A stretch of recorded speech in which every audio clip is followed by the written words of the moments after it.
So hi everybody, this is Sarah from Screen Pages, and we're on to part 2 of useful strategies to combat disruption today, and I'm joined by Gavin from dotdigital. Gavin, I'm going to let you introduce yourself. Thank you. And explain what you. Okay, well, I am, as you said, I'm Gavin from dotdigital. I am head of strategy and insight there. In case anyone doesn't know who dotdigital are, formerly dotmailer, so some of you might know dotmailer, but dotdigital, we're an omnichannel automation platform. So for those of you who are in the know, really, we just help you connect with your customers, and we do that with a number of customers across a number of different channels. And yeah, we're great at it, apparently. I think I can say that. I'm allowed to say that, right? Okay, so just for clarity's sake, for those of us that aren't in the know, your platform, if I understand it correctly, allows merchants to communicate with their customers in a variety of different ways. Yeah. Those include email, SMS messages, Mm-hmm. any other forms of communication. So email's the sort of the bread and butter, I guess. But as you said, SMS, live chat, retargeting as well. In different regions, different I guess communication is needed. So things like Facebook messaging is big in like the US. WhatsApp is something that's growing for us as well. And I guess in regions like the Far East, and that's something they use a little bit more. So yeah, a number of different channels, but as I said, email is pretty much the bread and butter. Yeah, and I would say that we're actually seeing that slowly change with our merchants. So most of them are focusing most of their efforts on email. Some of them have started to do SMS messaging, and a few of them are sort of doing a bit of Facebook messaging. But that's kind of in its infancy. But we see that segment growing. So part of the reason that thanks for joining us, but part of the reason that I wanted to talk to you is that we're obviously going through some quite unusual, stressful times for many merchants. Yeah. And it's difficult to know during this whole sort of COVID-19 crisis what kind of communication you should be having with your customers, knowing that some of them might be doing just fine, whereas some of them might have been furloughed. Some of them might be worried about their job security. So it's kind of, it's all change. It is all change, yeah. And so we've been monitoring quite closely what's been happening with a lot of our merchants, and we've noticed that some merchants, particularly, no surprises there, selling food and essentials, are doing very well. And then other merchants who are selling holiday clothing and shoes, not so much. Yeah. So although there are signs, because we have access to their data, there are signs that those markets are recovering. You kind of don't want to be bombarding people with messages about, get your next best, outfit when they haven't got anywhere to go with it on. Well, I mean, in some cases you might want that. You might want to have something to look forward to. Or dress up every day. It's funny. I've done a couple of these webinars now, and someone asked me, I was like, "Hey, Gav, are you struggling with getting out of bed and getting out of sweats and stuff?" And I'm like, no, actually, I get up in the morning and I plan an outfit, and shoes is one of those things. I'm a big shoe person, so shoes is one of those things, and I get ready and plan my day. Yeah. But not everyone is in that sort of state of mind. You're right. Things are changing. Things are ever changing. I think the one bit of advice I'd give my clients, or our clients, is to be malleable. Kind of adjust and change according to the times. And I think, as you've kind of alluded to, salesy type emails are not going to be the way forward. right now anyway. I think what you need to do is kind of be there for your customers, and show a little bit of personality, and connect with them a little bit. So branding over sales is probably the way to look at things. Okay. Yeah. That's quite useful. So I've noticed personally, I've been getting an awful lot of discounted sales emails. But I don't know if that's because they would be in sale mode with their spring summer collections now anyway. It's difficult to tell these days.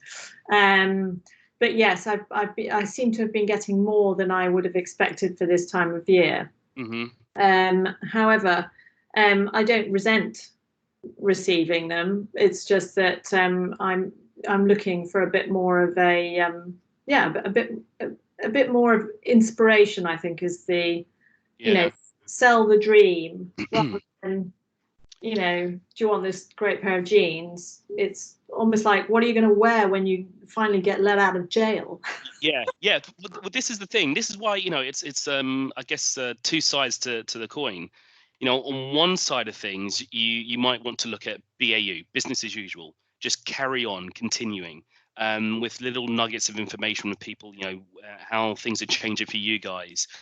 Maybe your delivery process is a little bit slower now. Maybe your returns process is a lot longer now. Maybe you're experiencing high levels of calls in your call center, so then you're looking to other channels to kind of help stem that as well. But at the same time, BAU, as I said, but at the same time, I think people are just looking, as you said, looking for inspiration, looking for things to do while you're stuck at home, while you're bored, and what is it that sort of sets you apart? And I used to talk about this all the time. What is your unique selling point? What sets you apart from the rest of the people in your vertical? If you have something that you can talk about, well, then you should talk about it. But it's the same thing as before. If you've got nothing to say, don't say anything. But you probably got a little bit more time on your hands to kind of talk to your teams internally. And I think internal comms is another huge thing that people need to look at as well. Making sure that everyone internally is singing from the same hymn sheet, but get some information from people internally. What is it about you guys that you can tell your customers, and it sort of sets you apart, and gets you sort of vying for that position in the inbox. I think that's genius now, is to look for what sets you apart. I think that's really the key. Yeah, I had some email. I received an email from a brand, a beauty brand called Groom. I don't know if you've heard of them. And what they was, this will make you laugh. They were selling antibacterial hand gel with no sort of, that was eco-friendly kind of thing. Right. Okay. And I bought 3. But the main reason I bought their product was because for every £1 you spent or something like that, they were giving some money to a charity that appealed to me, that was helping the sort of fight against COVID-19. So I know it's not possible for everybody to do that, but I kind of thought, well, if I'm going to be buying antibacterial hand gel, at least some of what I'm spending is going to a good cause. So exactly, there are angles like that I guess, although it's a bit harder trying to come up with an angle, in relation to certain products. Certain brands is going to be tough, because I mean, have you seen that example from Pret? It was just a very simple ad, just saying that during these times, anyone who is works for NHS will get free coffee, free hot drinks, and 50% off their bill. That's genius. That is something that's going to stick with people.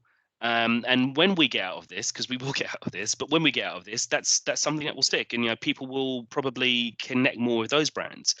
And I think as well, remembering loyalty. So there were people who, I don't know who you shopped with beforehand, but you might have shopped with Waitrose previously. And because everyone's trying to get food somewhere, it's probably not so easy for you to get an order or delivery from Waitrose. So maybe you're ordering from Asda or somewhere else now. Now, would it be a key thing for Waitrose to do to honor those loyal customers, people who've been purchasing with them again and again? Yeah. Or is it just open up the doors and let everyone purchase? Now, it's up to them what they want to do, but they should be recognizing that there were loyal customers beforehand. And just saying, look, in this time, I know you are a loyal customer. We can't really give you priority over anyone else at the moment, but maybe when we're through this, we can do something for you. It's that type of thing, because I assure you, if you go elsewhere to Asda, it probably won't be as bad a service as you're thinking, um, and you might stick with them at the end of this. So there's going to be a job after we get out of this to sort of win back your loyal customers if they have gone elsewhere. So, Yeah, so that's going to be a task. Yeah, so I wrote down a couple of questions I wanted to ask you, actually, and I just want to make sure I check them so I don't forget. So we've talked a little bit about ideas and changes merchants can make to their digital marketing strategies. And so we talked also at the beginning of the call about what channels work better than others. And am I correct in saying that actually email is still, in your view, the best way to communicate these sorts of issues with your customers? Yeah. Okay. We did some research with the DMA not too long ago, and it showed that when it comes to branding emails, branding communications, I should say, email is the top top sort of channel for that. But don't forget that 98% of SMS messages will be read. So you can definitely sort of rely on SMS to get the point across, especially if it's a sort of a key update or something that you're sending to people. But but I get at this time you wanna sort of fall back on asking your recipients what they'd like to be contacted on, because they're changing. Things are changing. They're not traveling into work at the moment, or some of them are. Some of them aren't. To get to understand, what's changing for them, and ask them what channels work better. Live chat is working brilliantly for us at the moment. Because as I said, call centers are being overrun, so live chat is there to help sort of ease the pressure for those guys. We've even seen sort of retail companies who they haven't got their stores open. They're retraining some of their staff that would be on the shop floor to work and man the live chat. Because exactly, you're just redistributing your sort of your resource. So those people who would be on a shop floor are now manning live chat, and that's great. And I think I've seen there was a brand, I forget now who they were called, French brand, and they opened a store in London. I'm gonna have to find the name of it now, aren't I? But they opened a store in London, and it was terrible timing because this is when COVID just started.